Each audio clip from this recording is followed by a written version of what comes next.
नमस्कार, स्वागत है आपका। आपके साथ मैं हूं सुमेरा खान। हम मौजूद हैं बंग युद्ध राज्याभिषेक को लेकर आज बलरामपुर में। पुरुलिया के साथ लगता हुआ ये इलाका है बलरामपुर विधानसभा सीट पश्चिम बंगाल में।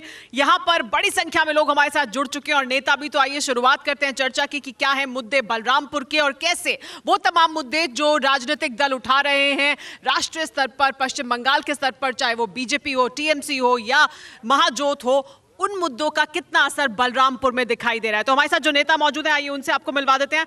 हमारे साथ सुप्रिया मुखर्जी मौजूद हैं जो टीएमसी से हैं। इसके अलावा हमारे साथ जाहिद अंसारी मौजूद है, कांग्रेस पार्टी के नेता हैं। और हमारे साथ मोनिमय गोपे मौजूद हैं जो सीपीआईएम के नेता हैं। हमारे साथ बीजेपी के नेता भी जुड़ेंगे। लेकिन बड़ा सवाल ये कि जितने वादे ममता बनर्जी ने किए थे उससे ज्यादा आगे बढ़कर बीजेपी ने भी अपने मैनिफेस्टो में, संकल्प पत्र में बहुत से वादे कर दिए हैं। तो आपके वादों पर क्या उनके वादे भारी पड़ेंगे? नहीं, एक्चुअली ये तो कॉपी पेस्ट वाला चीज़ है ना।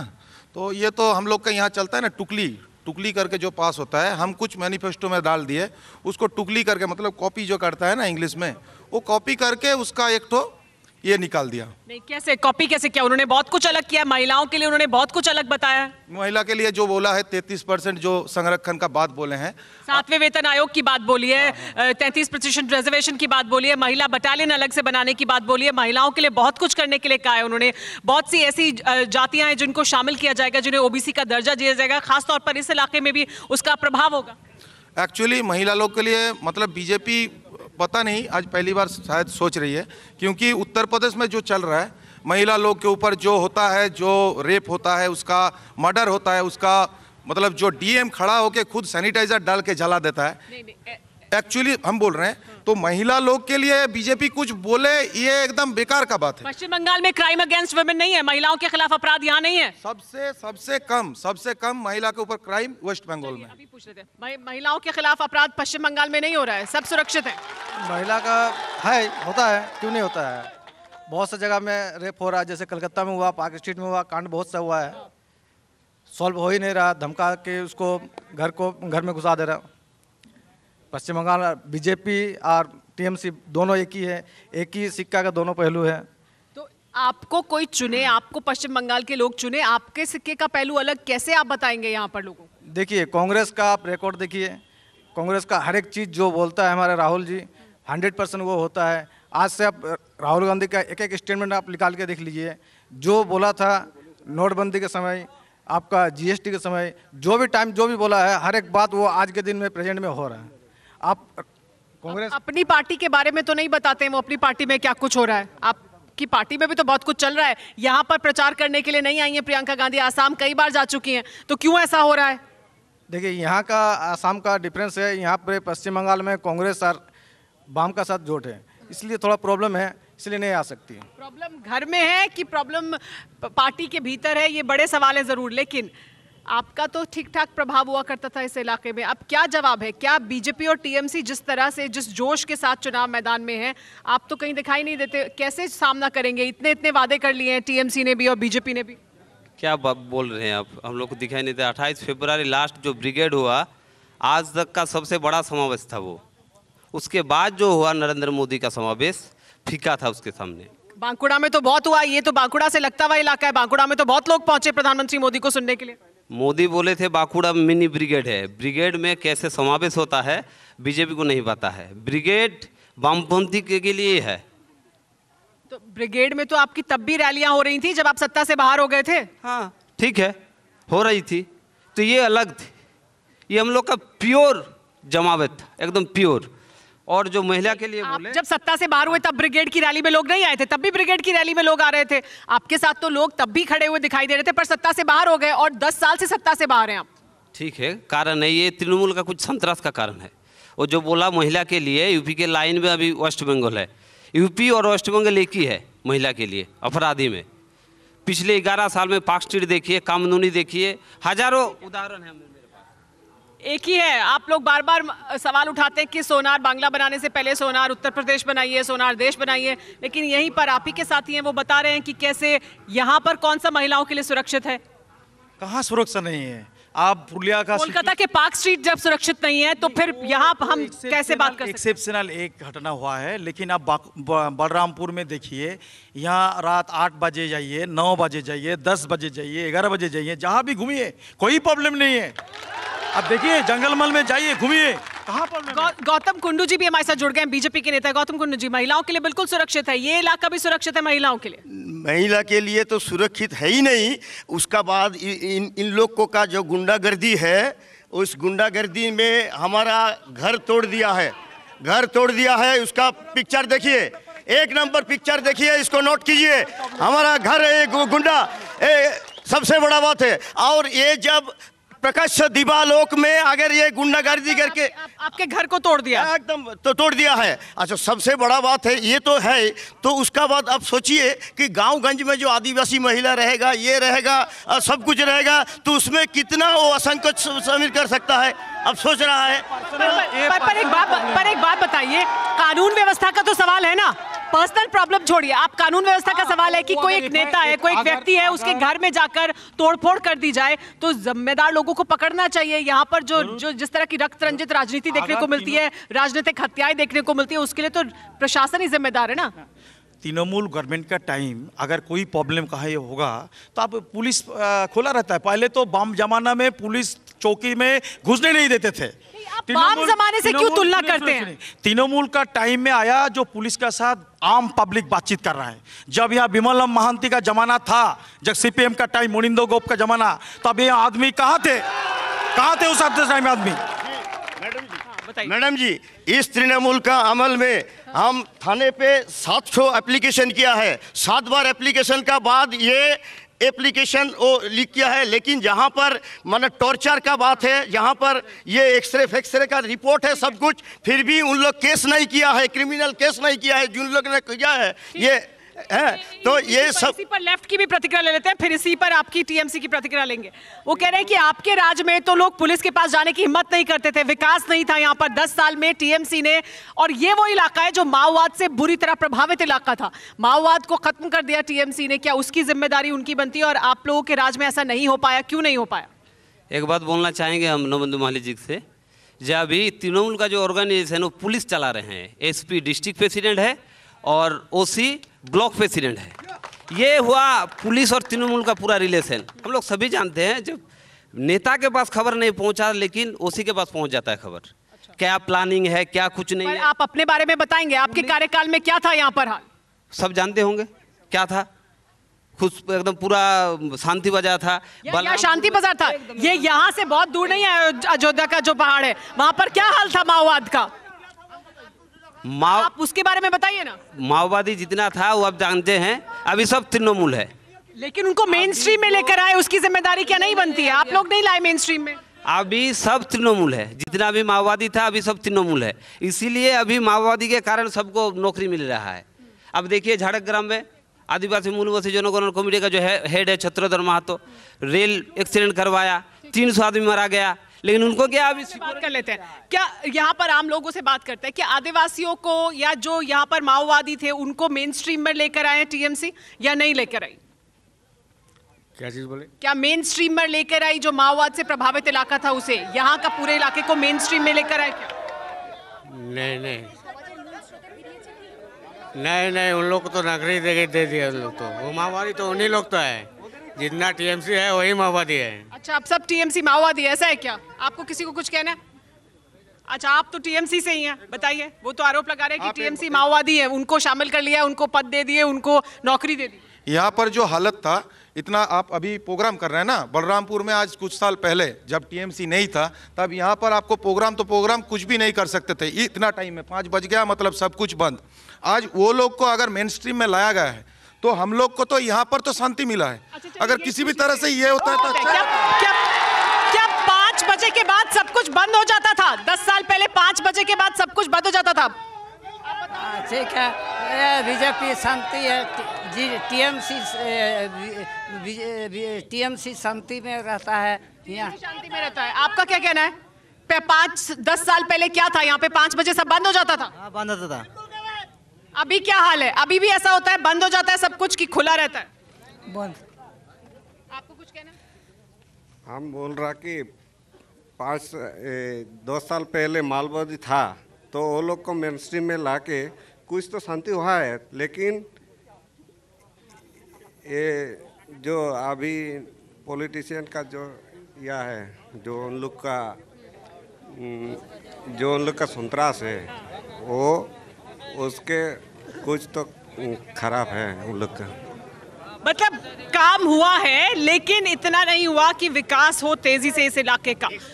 जी बताइए, लेकिन ये बताइए कि ये जो लोग कह रहे हैं कि 10 साल पहले यहाँ ये स्थिति थी कि 5 बजे के बाद सब बंद हो जाता था, अभी वो स्थिति नहीं है, तो इसके लिए कौन जिम्मेदार है? टीएमसी है या नहीं? वो स्थिति क्रिएट किया गया क्षमता के लिए, क्षमता के आने के लिए माओवादी को टोप बना करके तृणमूल क्षमता में आया है। हम जहां पर माओवादी डेरा है, यहाँ पर एसपी साहब, पुलिस प्रशासन, 2nd बटालियन, हमको लुकू चटानी, खूंटाड़, हेदलबेड़ा, वहाँ पर हम गया था। जब माओवादी का यहाँ पर था ना, कोई आदमी वहाँ पर घुसने नहीं सकता। उसमें हम सुनिए, हम वहाँ पर गया है, हम कैंपेन किया है। आप गए। मैं बड़ा सवाल पूछ रही हूँ। मैं बड़ा सवाल पूछ रही हूँ कि अगर इस इलाके में पहले माओवाद से प्रभावित ये इलाका था, 5 बजे के बाद सब बंद हो जाता था, और अब अगर ऐसा नहीं है तो क्या ये टीएमसी ने किया है ना 10 साल में, या किसी और ने किया है? नहीं, टीएमसी ने नहीं किया है, पुलिस प्रशासन ने किया है, जोशो वाहिनी ने किया है। पुलिस प्रशासन टीएमसी के राज में उनके अंडर काम कर रही है। जनगण भी किया है, जनगण कंसास हुआ है। कहने एक कंटिन्यू जनगण तो ये नहीं कर सकता है, उसको तो रुकना का जरूरत है। और सबसे बड़ा एक और सवाल मेरा आपसे ये कि 2018 के पंचायत चुनाव में बीजेपी ने यहां पर बड़ी सफलता हासिल की, उसके बाद 2019 में बड़ी सफलता हासिल की। सबसे ज्यादा मतों से यहीं के जो सांसद है पुरुलिया के, वो जीते थे, बीजेपी के रिकॉर्ड मतों से जीते थे। इस वजह से अब जो चुनाव आने वाला है उसमें बीजेपी को एज है आपके ऊपर। आप पूरे प्रदेश में पंचायत में टीएमसी का झंडा बुलंद हुआ, लेकिन इस इलाके में बीजेपी का। देखिए, वो अलग सिचुएशन में वोट हुआ था। पंचायत में तो लोकल स्तर पर वोट हुआ होगा ना। लोकल कुछ प्रॉब्लम हुआ था, ये हम लोग तो मान लेते हैं। लोकसभा में ऑल इंडिया बेसिस के वोट होते हैं, लेकिन इस बार विधानसभा चुनाव में ये मुद्दा अलग है, ये स्टेट का मुद्दा है, अपना इलाका का जो डेवलपमेंट का प्रोग्राम है वो मुद्दा है। इसीलिए लोकसभा चुनाव में एक रिलीजियन इशू था, एक राम मंदिर का इशू था, एक जय श्री राम नारा का इशू था। आप लोकसभा की बात करें, मैं तो पंचायत चुनाव की बात कर रही हूँ। पंचायत में भी तो बीजेपी ने झंडे गाड़े ना इस इलाके में। पंचायत में स्टार्टिंग हुआ, लेकिन पंचायत तो रख नहीं पाया। वो पंचायत में पहले जीते थे, लेकिन सब तृणमूल में शामिल हो गया। पंचायत में एक भी और आपकी पार्टी के बाकी तमाम बड़े नेता भी तृणमूल में शामिल हो गए, वो भी तो शामिल नहीं रहे आपके साथ, वो भी तो छोड़ से। वो तो हो गई, पॉलिटिकल में ऐसा तो आना जाना रहते हैं, लेकिन आज का भाजपा का ऐसा हालत हो गया जे तृणमूल को लोग कैंडिडेट लेने के लिए तृणमूल को जमींदार छड़ना पड़ा। तृणमूल से आदमी लेकर वो अभी कैंडिडेट चुनाव में खड़ा किया। लेकिन यही लॉजिक आप पंचायत पर नहीं दे सकते ना। आप कह रहे हैं पंचायत में उन्होंने जीता लेकिन रख नहीं पाए। अब आपके पार्टी के लोग गए तो आप कह रहे हैं ऐसा हो सकता है। पंचायत का ज्यादा डिफरेंस नहीं है। पंचायत में आज का वोट पैटर्न देखिए, वोट परसेंटेज ज्यादा वोट नहीं है। पंचायत में क्या हुआ, local CPM, Congress, others party polarisation हो गया। लोकसभा में सीपीएम का वोट, कांग्रेस का वोट पोलराइजेशन हो गया। इसी के चक्कर में वो रिजल्ट अच्छा हुआ, लेकिन विधानसभा में ऐसा नहीं होने वाला है। ये अलग से यहाँ आपको उम्मीद है कि इन लोगों को इनका वोट नहीं मिलने वाला है, टीएमसी और कांग्रेस पार्टी को।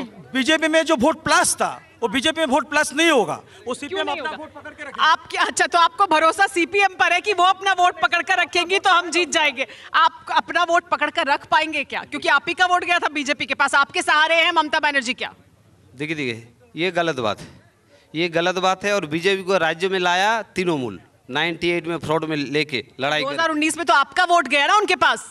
वो तो मैथमेटिकल इक्वेशन है, वो तो मैथमेटिकल इक्वेशन है। 20 माइनस आप कौन सा बताइए, आपका पोजीशन क्या है? आपका पोजीशन अलग है। टीएमसी का वोट शेयर कम नहीं हुआ, किसी और पार्टी का वोट शेयर कम नहीं हुआ, आपका वोट शेयर कम हुआ और बीजेपी का वोट शेयर बढ़ा। तो कहां से गया वोट? राज्य का मानुष जान चुका है कि तृणमूल और बीजेपी दोनों एक है। आप देखिए 294 सीट में कम से कम 150 से अधिक बीजेपी का जितने भी नॉमिनेशन गया सब तृणमूल से गया है, जितना भी गया है। आप मुझे एक बड़ा सवाल बताइए, आप मुझे ये छोड़िए, आप मुझे बड़ा सवाल बताइए। वो देखिए, वो प्रूवन फैक्ट है कि आपका वोट गया उनके पास 2019 में। आप मुझे बताइए, इस इलाके में जब आपका राज था, जब लेफ्ट का राज था, तो लेफ्ट ने इस इलाके को माओवाद से प्रभावित रहने दिया, और टीएमसी के आने पर वो माओवाद यहाँ पर खत्म हुआ है, मेन स्ट्रीम में लोग आए हैं, यहाँ पर विकास हुआ है। इसको आप स्वीकार करते हैं? आपके पास मौका था लेकिन आपने उसे गंवाया है। यहाँ पर अब जो लोग हैं, जो आदिवासी लोग हैं, बाकी लोग हैं, वो आपसे दूर हट गए हैं। माओवाद और तृणमूल कोई अलग नहीं था 2011 से पहले, दोनों एक था। किसान जी खुद बोलते थे जो ममता बनर्जी को हम सीएम देखना चाहेंगे, दोनों एक थे। छत्रधर महतो से लेके आदिवासी मूलवासी जनगणना कमेटी, अभी बलरामपुर में लोकल आप देख लीजिएगा, जितना भी तृणमूल का लीडर है सब इनडायरेक्ट तृणमूल से जुड़ा हुआ था। ठीक है, क्या ऐसा है क्या जो माओवाद है वही तृणमूल है, जो तृणमूल है वही माओवाद है? आप लोग तो ये कहते हैं बीजेपी और तृणमूल भी एक है। मैम 2012-11 से पहले जो माओवादी थे और जो अभी टीएमसी है बस सेम एक ही है। वही सब आदमी मैंने टीएमसी का जो सीपीएम का विरोध में किया था, सीपीएम को मार के ख़त्म किया, वही सब टीएमसी में आया, वही सब लीडरशिप आज में है, वही लोग आज नौकरी कर रहा है, बस सेम एक ही चीज़। पर आप लोग कहाँ हैं? हम लोग का जो वोट बैंक है हम लोग का थोड़ा ख़राब है, मगर आज आस्ते आस्ते क्या हुआ है, अभी रिकवरी हो गया है, इस असेंबली में जीतेंगे। इस असेंबली में जीतेंगे। ये बताइए कि जो वादे टीएमसी की तरफ से किए गए उनसे ज़्यादा वादे बीजेपी भी कर रही है। वो कह रही है संकल्प पत्र है हमारा, हमारा ये विजन है सोनार बांग्ला बनाने के लिए, और उस विजन के तहत उन्होंने बड़े वादे किए हैं, मतवा समुदाय से भी किए हैं, महिलाओं से भी किए हैं, यहाँ के लोगों के विकास के लिए वादे किए हैं। वो योजनाएं जो केंद्र सरकार की आप आगे नहीं पहुँचने दे रहे थे उसके लिए भी उन्होंने कहा कि वो भी हम करेंगे ताकि विकास हो इस पूरे इलाके का। तो उनका विजन तो उन्होंने सामने रख दिया। ये सवाल पूछा जा रहा था ना कि सोनार बांग्ला का विजन क्या है? देखिए, बीजेपी को वादा नहीं पूरा किया। बीजेपी सेंट्रल 2014 में जब गवर्नमेंट आई तब भी नहीं बताया। अब लोकसभा चुनाव में बीजेपी जो वादा किया था कि हर अकाउंट में 15 लाख रुपए हम भेज देंगे, कहाँ गया वो 15 लाख रुपए? आप पूछिए आप आम जनता से, जब मोदी जो बोले थे जो काला धन लाएंगे, हर आदमी का अकाउंट में 15 लाख हम भेजेंगे, कहाँ गया 15 लाख रुपए? वो तो मिला नहीं। क्या ये मुद्दा रहेगा? हर बार वो केंद्र की राजनीति पर ले जाते हैं, केंद्र सरकार की नीतियों पर ले जाते हैं, जब यहाँ के मुद्दों पर बात होती है तो क्या ये मुद्दा रहेगा केंद्र वर्सेस क्या पश्चिम बंगाल की सरकार? सुनिए, व्यक्ति, दंपति, गृह, समाज, राष्ट्र, पहले हम हमारा विधानसभा इलाका का उन्नयन देखेंगे। हमारा विधानसभा का ये चर्चा हो रहा है, आज को जो मैसेज मिला है हमको, जो इस विधानसभा का चर्चा होगा, देश का नहीं होगा और राज्य का भी नहीं होगा। सबसे बड़ा बात है हमारा इस विधानसभा में एक ठो पंचायत से, ये देखिए आप, पंचायत से 2015 में वो प्रधान का साइन है, पंचायत मेंबर का साइन है, एक ठो जमीन का वो डिस्ट्रीब्यूशन किया था काटमानी लेकर, उसका बाद वही जमीन डिस्ट्रीब्यूशन किया है, वही जमीन और डिस्ट्रीब्यूशन किया है, इसमें भी काटमानी लेकर किया है। सबसे बड़ा बात है एक ही जमीन 2 साल में काटमानी के लिए, सिर्फ काटमानी, तोलाबाजी, ये सब मुद्दा इन लोग का ये है बस। क्या यही आप लोगों के लिए मुश्किल साबित होगा? भतीजे को फायदा पहुंचाया, कट मनी, तोलाबाजी, यही बड़ा आरोप है ना बीजेपी का? ये जो आरोप लगा रहे हैं इसके स्पेसिफिक डॉक्यूमेंट्स क्या है, क्या प्रूफ करिए। नहीं, पर ममता बनर्जी ये कहती है ना कि किसी ने अगर गलत पैसा लिया है वापस कर दो। आपकी तो मुख्यमंत्री कहती है गलत पैसा लिया वापस करो। कंप्लेन, स्पेसिफिक कंप्लेन, ये तो प्रूफ होना चाहिए। जो ममता बनर्जी ने कहा या नहीं कि अम्फान का पैसा वापस कर दो अगर लिया है, ऐसा कहा ना ममता बनर्जी? तो नहीं चलेगा। हम बोल देते हैं आप काटमानी लिया है तो आप भाजपा का तरफ से काटमानी लिया है इसलिए आप हमको थोड़ा डिबेट में आ गया, ऐसा तो नहीं, प्रूफ करना पड़ेगा। आप बोल देते हैं काटमानी लिया, कहाँ काटमानी लिया, कौन लिया, कैसे लिया, कौन अकाउंट में काटमानी लिया? पर कह रही है बीजेपी हम सत्ता में आएंगे तो सबको अंदर कर देंगे, जिन्होंने गलत काम किया उनको अंदर कर देंगे। पंचायत का कोई प्रॉब्लम हो, वो पंचायत में एग्जीक्यूटिव ऑफिसर रहता है, पंचायत में सेक्रेटरी होते हैं, पंचायत में एनएस रहते हैं, बीडीओ रहते हैं। सुनिए, ये बैंक अकाउंट का देखिए, सुनिए, ये स्टेट बैंक का अकाउंट है, इसमें कितना रुपया ट्रांसफर हुआ देखिए आप, इसमें कितना रुपया ट्रांसफर हुआ आप देखिए, समझ गया ना? ठीक है, अब लोगों से राय ले लेते हैं कुछ।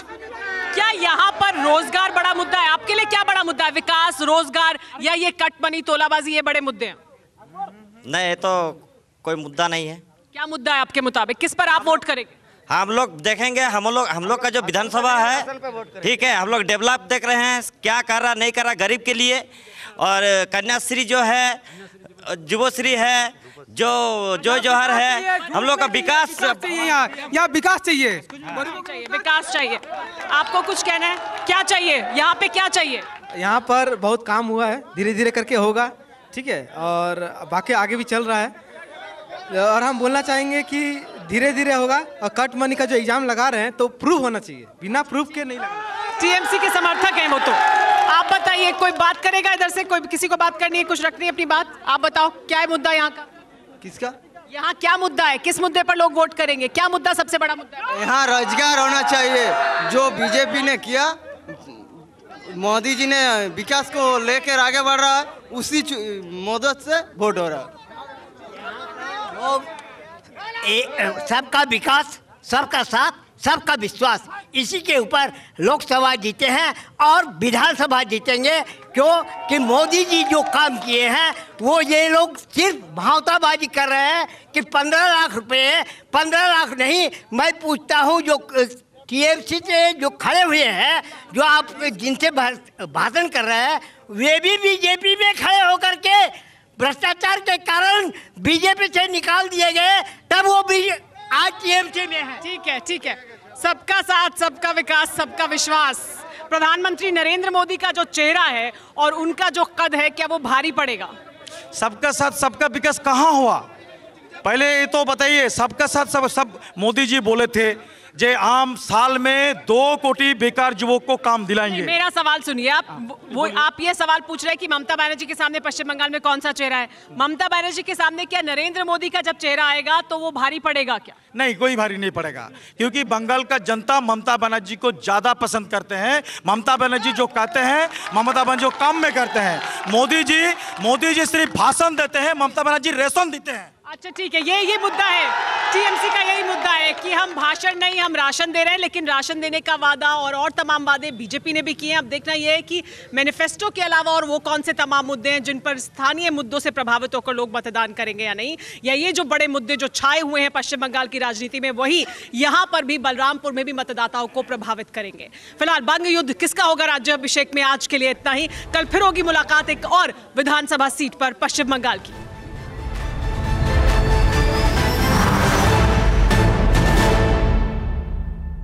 परवाह देश की, सोमवार से शुक्रवार रात 10 बजे TV9 भारतवर्ष पर।